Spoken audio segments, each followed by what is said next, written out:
Hey guys, how's it going today? My name is Rob Moore with 4D Business Group, and this is Deshawn Foster with Blak Coffee Kenosha. And we're here today. We're just going to do a little quick interview on your spotlight, so we can learn a lot more about who you are, DeShawn. So tell me, how did Blak Coffee get started, man? Like, what is the thought behind the beautiful place of business that you're providing to the community? So basically, it started with, for a couple years now, I've been wanting to do my own thing. I just wanted to bet on myself, and my original plan before COVID started was to try to open up a breakfast soul food restaurant. A breakfast soul food restaurant? Yeah. What would that include, man? Because I love my soul food. Like fish and grits, shrimp and grits, brioche, French toast, different things like that. So that sounds good. Yeah, I had a huge plan for that, just because growing up, my family has been known, for cooking. Okay. Even the men in our family. Okay. Then when COVID happened, you seen so many restaurants close, and it was like, man, right when I was getting ready to say, you know what, I want to do this, this happens. So I was still raking my mind for a couple months, and one day I was in the line at Dunkin' Donuts, and I'm like, man, I come to Dunkin' Donuts almost every day, before work, after work, sometimes. Yeah. And my daughter was in the car with me, and we go there. She usually gets her hot chocolate donut, and she was like, "Dad, we should start our own coffee shop." Okay. And I was like, you know what? That sounds about right. Like maybe that's something that I should look into. So for a while, I was just learning the tricks of the trade, learning about coffee. The taste of it, how to make the drinks, okay. What entails to going into it, learning the terminology.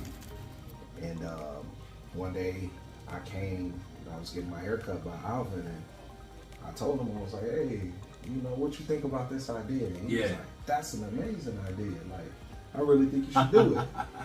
And, I was like, okay, right now I'm in the, still stages of, trying to figure everything out.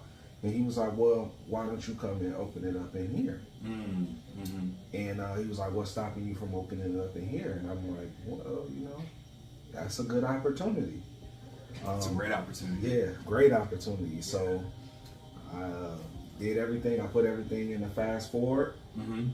We had that conversation around Thanksgiving time. Okay. And when January came, I opened up. It's January this year, right? 2022? Yeah. Okay. So it's been going great. I definitely appreciate him for that opportunity, because if it wasn't for him, I honestly would still be in the process of trying to figure this thing out. So this has been kind of like my practice, and hopefully game time will come real soon. I love it. So pretty interesting to me. Your menu. If you come to Blak Coffee Kenosha, you notice that a lot of my drinks are named after people. Okay. And some of those people are basically influences in my life, me growing up.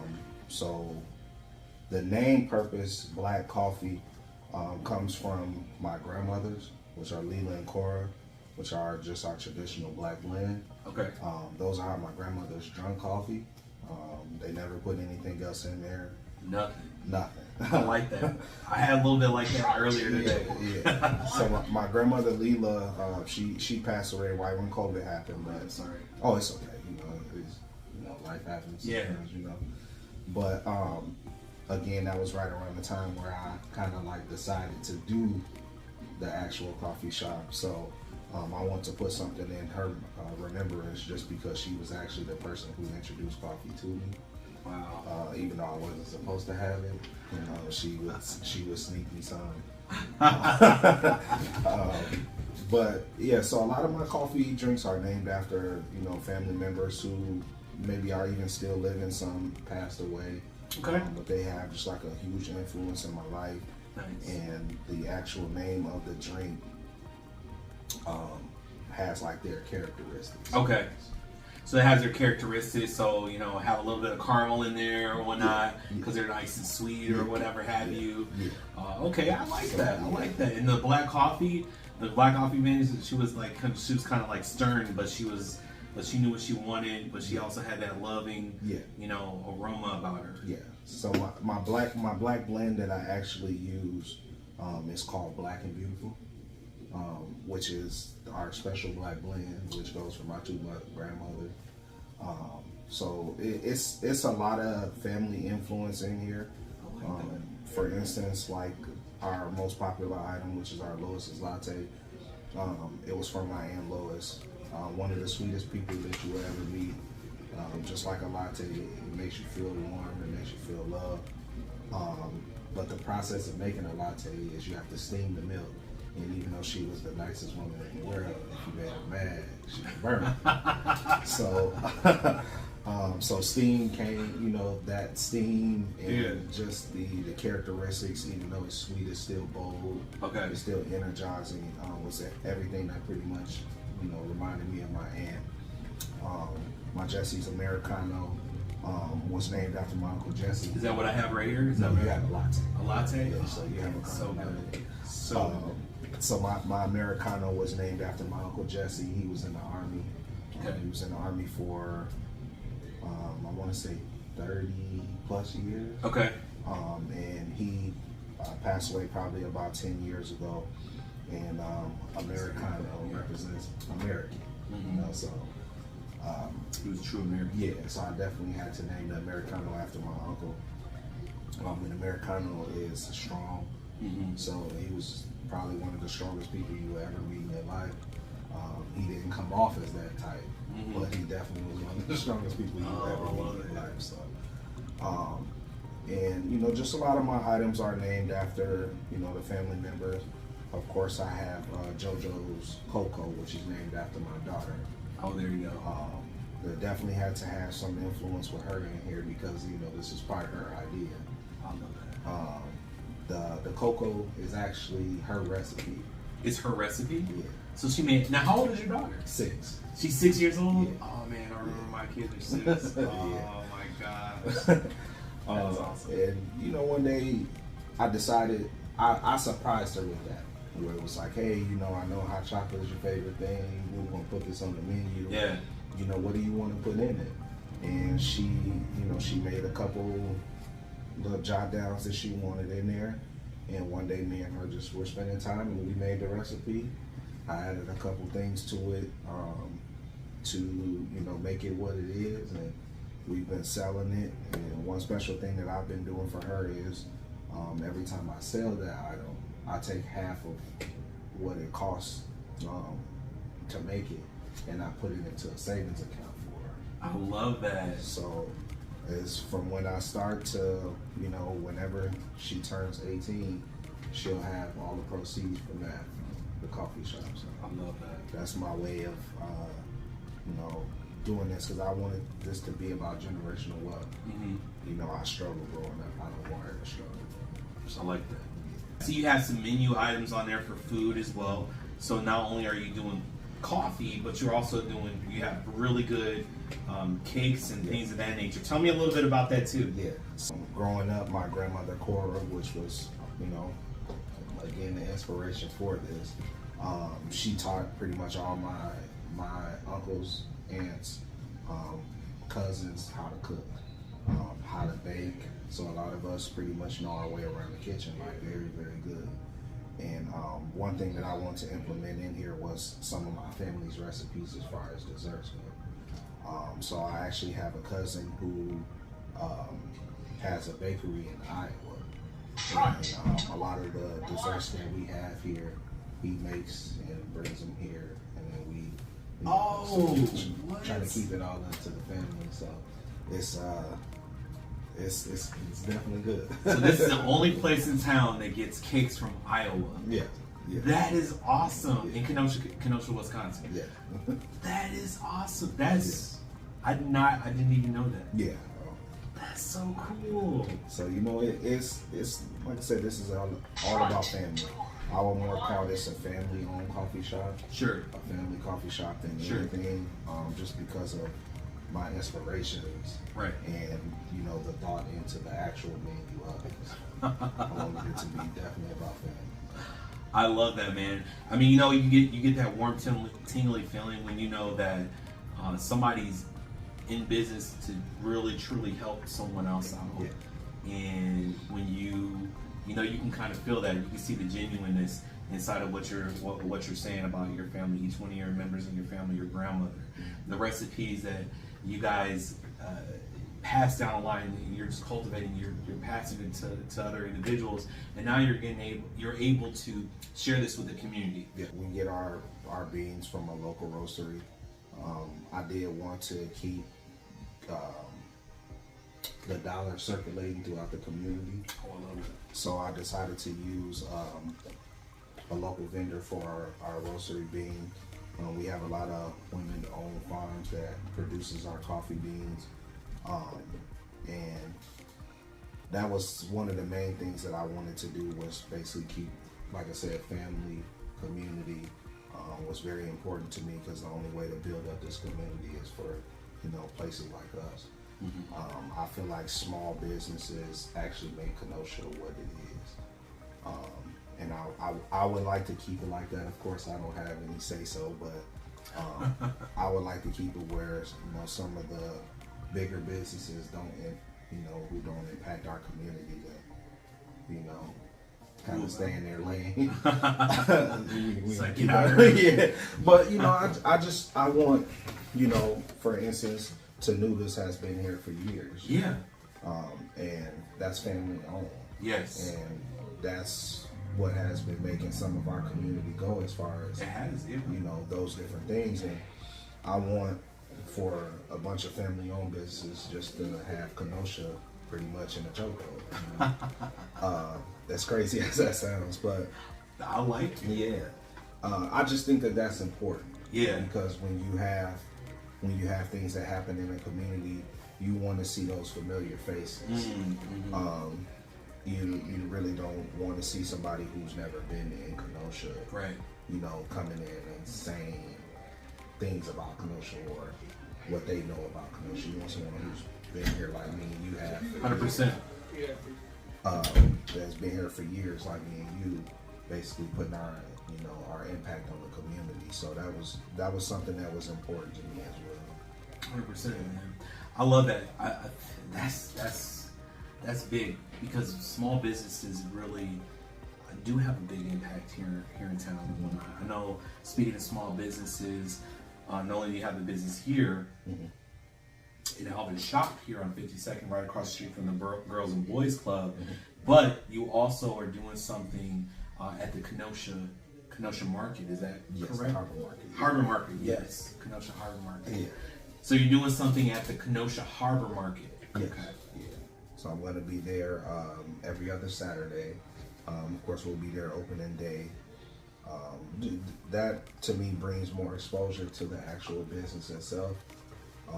And then once the summer actually starts to, creep up on us, because as we know, that's coming real fast. I'll be here open every day, actually from Monday to Thursday. Nice.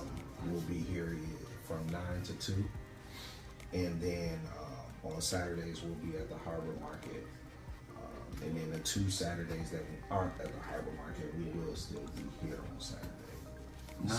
So coming in the summer, hopefully everybody will see us a lot more. I love that. Yeah. I love that. Now, who runs all the business? So I know you said it was you, your daughter. Yeah. Okay. So pretty much me. I have people who do help me. Sure. But as far as, like everything goes, as far as business wise, I love that. I'm handling on my own for right now. Hey, you doing a good job. I like it. So, I'm new to business. Sure. And without the help of Alvin, I would be a little lost. But I'm coming around, taking a couple classes about business just to learn. Good. Because I think what it's about for you is legacy. At the end of the day, that's what's screaming out to me. I mean, am I off a little bit? No, that's 100% true. Okay. What is that legacy that you want to? What do you want that legacy to speak to the community for you? I basically just want the community to understand, family Family is important, especially in the times that we're in right now. I just want the legacy of my family to just continue. You know, we have different legacies for other things. With my grandmother being one of the first African American families here, and really, yeah, she was probably not the first, but one of the first. She's been a mother on a member. She's been a mother of Second Baptist Church since they opened. Wow. So my grandmother is 96 years old. She's still living, and so she has a huge legacy here in Kenosha as far as the Black community goes. So I would love to just have the community know who my family is as a whole, not just the Black community, everybody. I like that. Because I know some people are really just focused on just one aspect, when we know that it's many different aspects in the community. Being a self-made business, the business struggles that you go through. I know that you have different business struggles than I, but you know, and then you're giving a service to the community as well. They're leaving with a memory when they leave here and whatnot. So speaking of memories and whatnot, I know that you had a couple guest appearances that came here to your shop and whatnot. Tell me a little bit about that. So we had Topher Grace, which is a star from that 70s show. He came and visited us, very unexpected. We had a shop full of people, but it was very refreshing. Like the one thing that I can remember were that they came in as just normal people. Okay. Him and his wife and 2 children. Really? Yeah. Oh, that's so awesome. Yeah. So they came in, you know, as I said, they acted like regular people. I know everybody had been going a craze, wondering like, hey, why were they here? Why did they go there? And honestly, just speaking to his wife, you know, they just wanted to be regular people. They come here to basically, you know, be with her family, but this gives them a little sense of relief with them living in LA.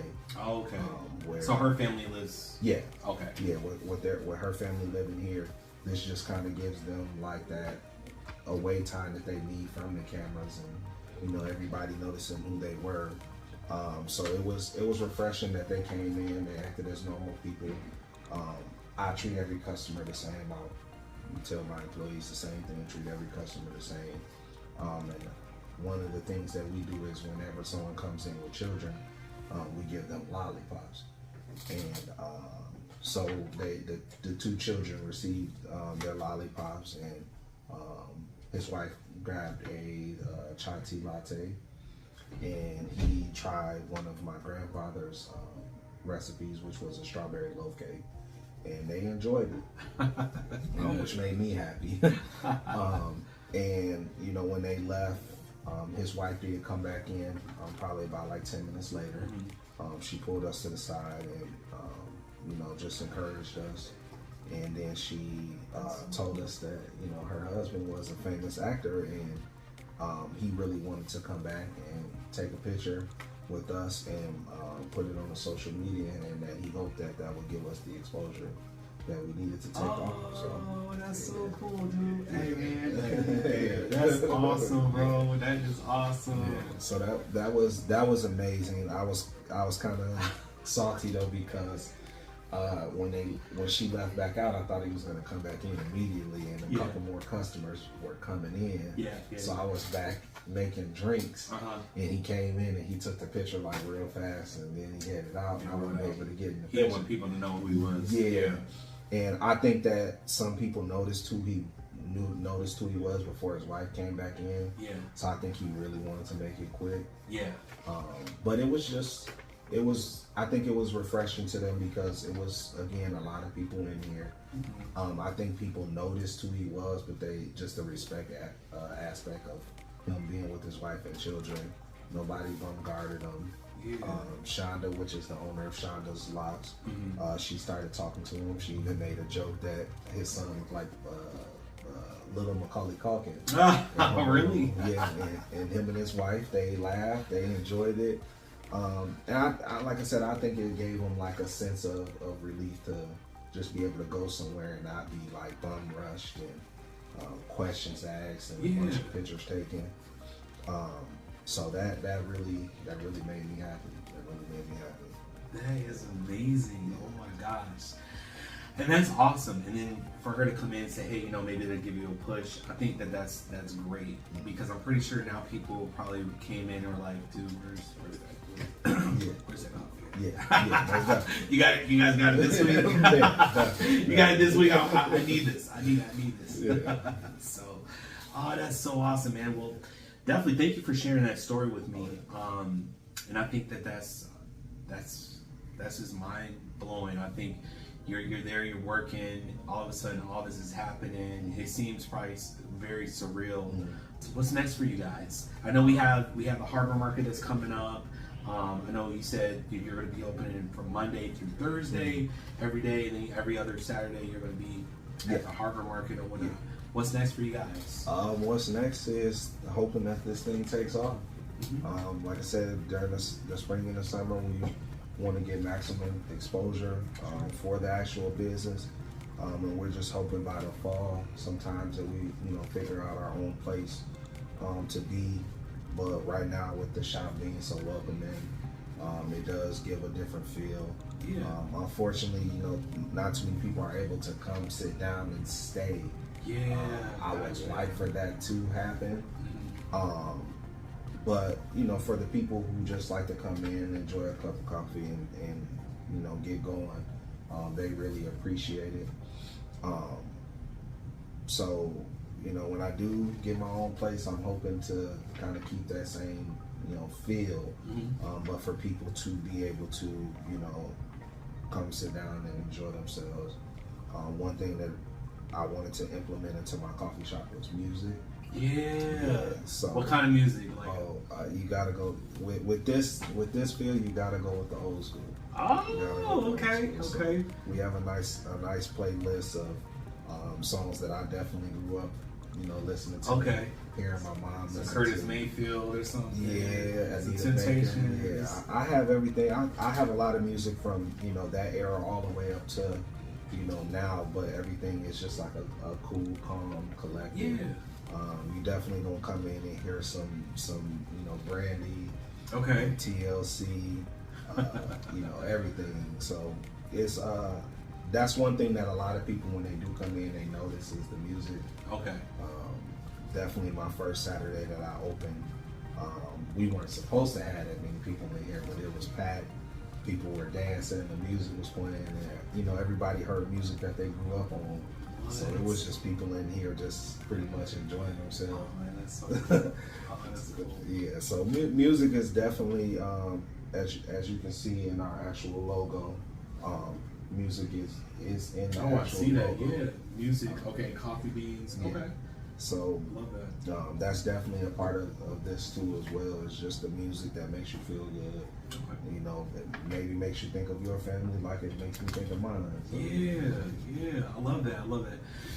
Music, it definitely touches the soul different on so many different levels. You get to, like you said, you create memories here. So when people are coming here, they're creating memories, grabbing coffee, and they'll go to their destination, or you'll see somebody post it or whatnot. Being on social media myself, or being a social media manager, seeing a lot of people post, hey, I went to Blak Coffee and I got some coffee. It was so good. It was awesome. Go check them out. Every time I've had an experience with your coffee, it's always been hitting. The first experience that I had with your coffee, it did hit me in the head a little bit. I needed that espresso shot. I was like, dude, it feels so good because I had the twins. So I had the two babies. They're 3 months old.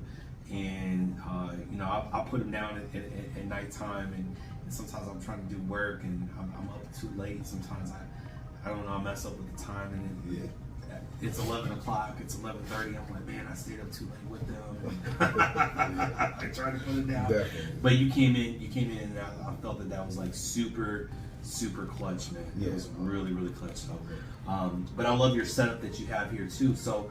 Community, you say a lot about the community and giving back, so it sounds like legacy is one thing that you're giving back. Or what would you say to inspire your community? right now? Somebody that's watching, you know, maybe they're where you are, or they need a little bit of inspiration. What would you say to them?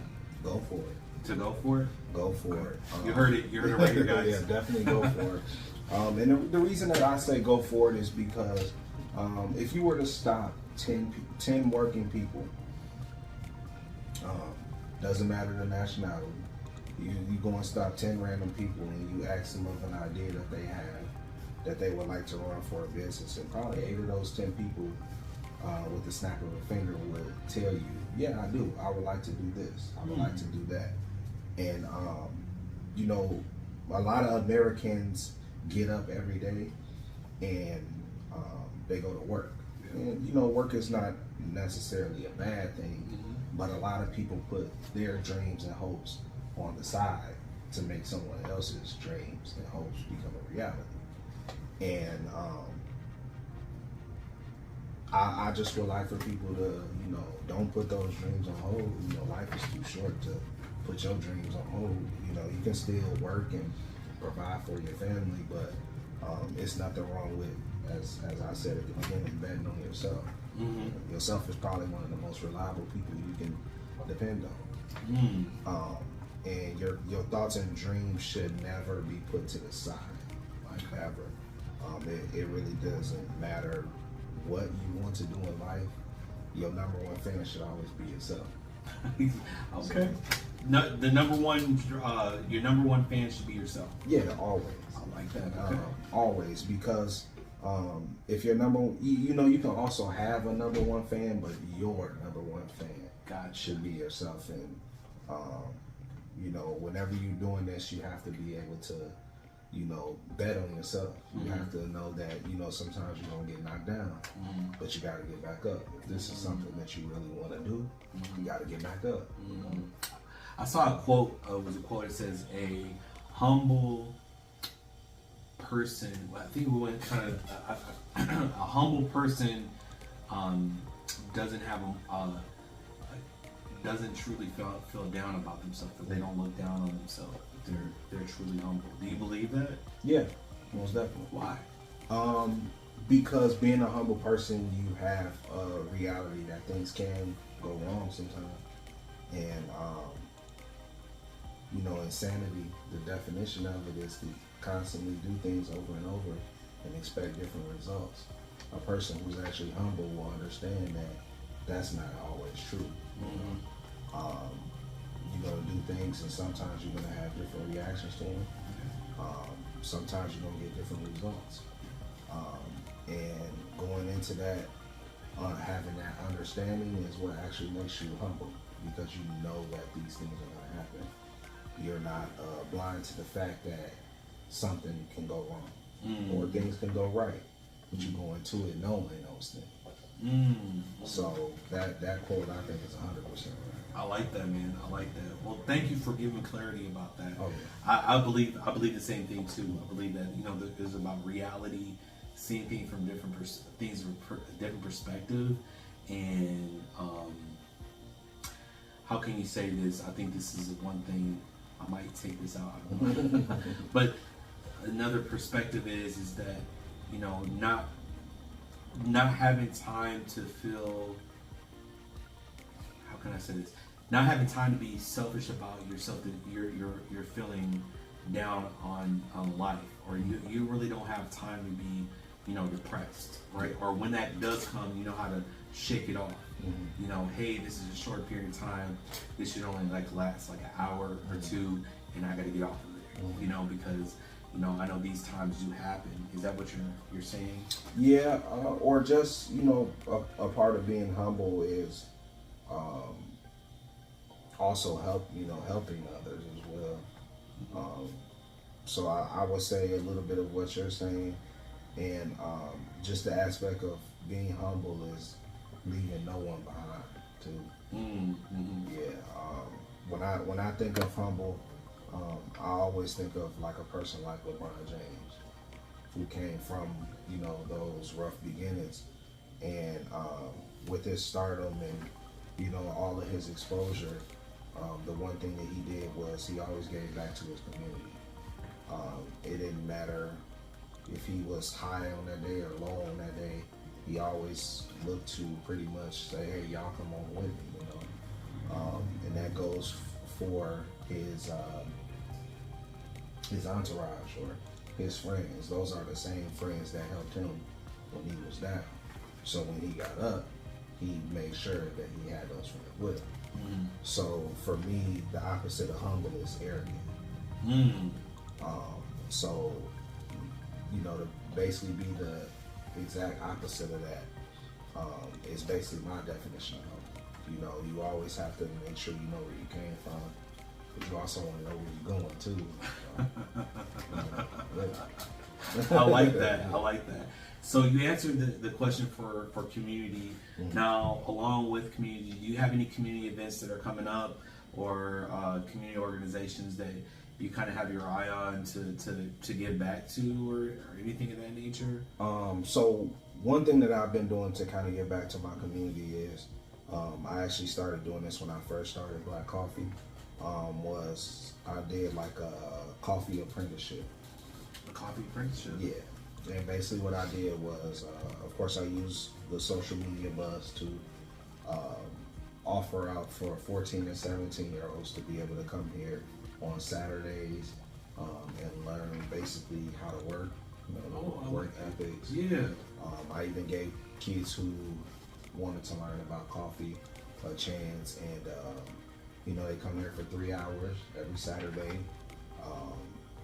They either learn how to work the front, which is working with people, customer service, just how to be able to handle people, or I have them working back here with me, which is learning the coffee and just giving them that work exposure that they might not necessarily get right away, mm-hmm. or getting them to understand what their first couple jobs will look like. Okay. And even though I didn't make them do any of the dirty work, you know, I wanted them to understand, hey, y'all gonna do some dirty work sometimes. Yeah.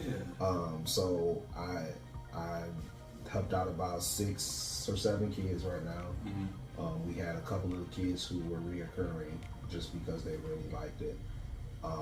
And that was just my way of giving back to the community. We didn't physically pay them, but all of the tips that we received for the day went to those kids. Mm-hmm. So being a 14, 15-year-old kid, you know, getting that money, that was probably like the most exciting thing for them. So that's awesome. Yeah. They get that work experience and whatnot, and then they get to learn how, you know, I think that those are some things that are being missed, you know, learning how to keep a job, you know, having that business etiquette, learning that customer service piece. Mm-hmm. Customer service is definitely something that you're really keen on, you're really big on for your business. I know I went to a place, so I go shop a lot with my children because we have to shop a lot because we got a big family, right? So we went into this one place for right before Easter. I'm not gonna say the name of the place.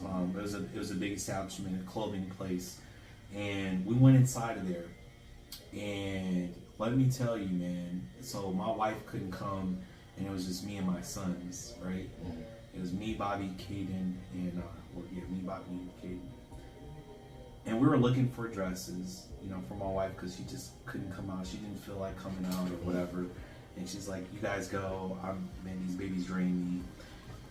I went to the place, and there's this young lady, and she's like, "Where are you looking for something?" She didn't really have a name tag, but I figured she worked there. Mm-hmm. And she's like, "Yeah." Like I said, "You obviously work here, yeah." And she's like, "Yes." She went around the whole store with me, showed me things, and just was just there for me and whatnot. I'm saying this story just because, you know, you see customer service is just dying. And when I left, I said, you know what? I went to the front counter. You know, he probably came off really bad. I said, I want to speak to a manager. Mm-hmm. And I said, I would like to speak to a manager as quickly as possible. Mm-hmm. And then someone was like, oh no. Right.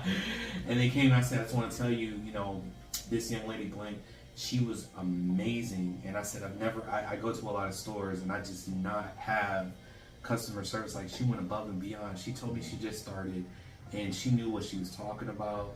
She took me on the other side of the store, which is so far away from her apartment, and she was putting clothes away, and she just helped us, you know, and she helped me with finding some stuff for my babies too, and it was just crazy, and that feels so good to be able to have, you know, that customer service piece, and then you're offering that automatically as soon as people come in. Hey, you're like family. Yeah. You're seeing my family, and then I'm representing my family, and you get to come in here and then you're getting a cup of coffee. That's actually very important. I'll be honest, and I mean, maybe I shouldn't be like this, but if I go into a place and I don't feel that the customer service is right, I will leave. And just because, especially in a place when you're working with the community, you have to give them that energy that makes them want to come back. And I feel like if I walk into a place and I don't feel like I'm supposed to be there, even though I want to be there, that's just not a place that I would like to go. And that goes for anything, restaurants, other places. And you know, I shouldn't be like that, but then again, you know, if you're giving a person your hard-earned money, you definitely want to feel welcome.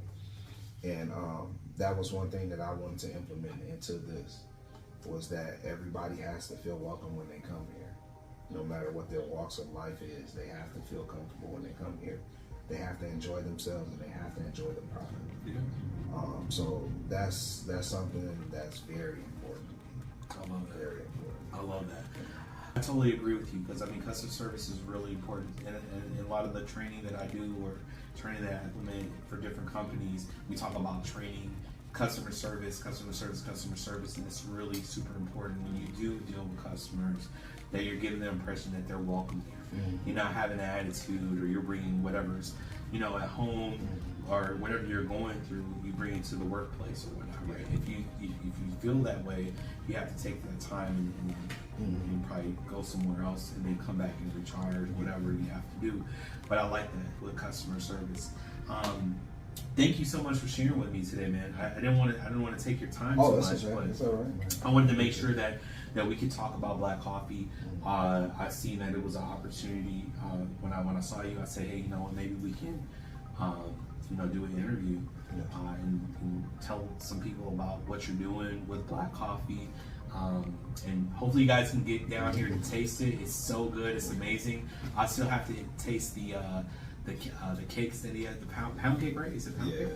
Got a whole bunch of pound cakes. Really? Yeah, our probably most famous one though is my mom's 7-Up pound cake. Really? To die for. Oh my gosh, that sounds so good.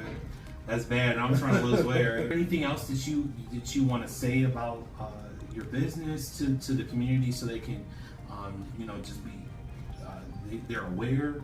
Yeah. So for you guys to follow us on social media, we keep a good update for everything that we do. I like to give a couple days notice for anything that I like to do. But for right now, we are here Tuesdays and Saturdays from 7 a.m. to 1:30 p.m. And the address again is 1345 52nd Street, directly right across the street from the Boys and Girls School, inside the Regiment Barber Collective. And you know, I just want everybody to stay encouraged. Support local businesses. Support local businesses. That's definitely what I end at. I love that, man. Support local businesses. So this is a question I like to ask you. Well, two questions. So first question: if you were a tree, what kind of tree would you be? An oak tree. An oak tree? Why? Because it's big. Because it's big. Stands out. It stands out. Okay. Okay. You know, that's probably one of the biggest trees that you will encounter. To me, it's because of personality, big, bold. Okay. And I want people to know that I'm there. So I like that. Be an oak tree. Okay. I like that. Pretty strong, right? Yeah, That's a good quality wood too. Yeah, most definitely. Wow. Okay. Next question. Let me see. The next question I'll ask you is, if you had an investor come in and say, hey, listen, I'm willing to give you $250,000 right now, what's the first thing you're going to do with that money? Open up my own location. Your own location? Yeah, most definitely. I love that. I love that. I will open up my own location right away. That would probably be, if they was to hand me a check. I mean, I wouldn't necessarily like dive right into it, but I've been putting this plan together for so long. Yeah. right now, the only thing that I need to take this to another level is the capital. So, Okay. Are you looking for some investors? possibly. Yeah. Possibly. Okay. I mean, I'm not Yeah. not trying to pry or Oh anything no, of that it's nature. over. It's okay. I don't have to put that on here. But if you are looking for some investors or some people that are interested, Yeah. I mean, I think that this is a great investment. Yeah. I mean, coffee. People are looking for business people like myself. I do a lot of meetings in coffee shops, from here to Racine, Illinois, or whatever have you, and we're looking for new places to go and go check out. And if it's comfortable, we'll stay there. You know, if there's good customer service, we'll hang out, or we can just be left alone and just work on our work, right? Yeah. Then we're good to go. So, guys, thank you guys so much for coming with us with your spotlight. Make sure you guys like, subscribe, hit the bell notification, and check out some new content that's coming your way. My name is Rob Moore with 4D Business Group, and Deshawn Foster with Black Coffee Kenosha. awesome, guys. You guys have a great day. We'll talk to you later. All right, All right, bye. appreciate it.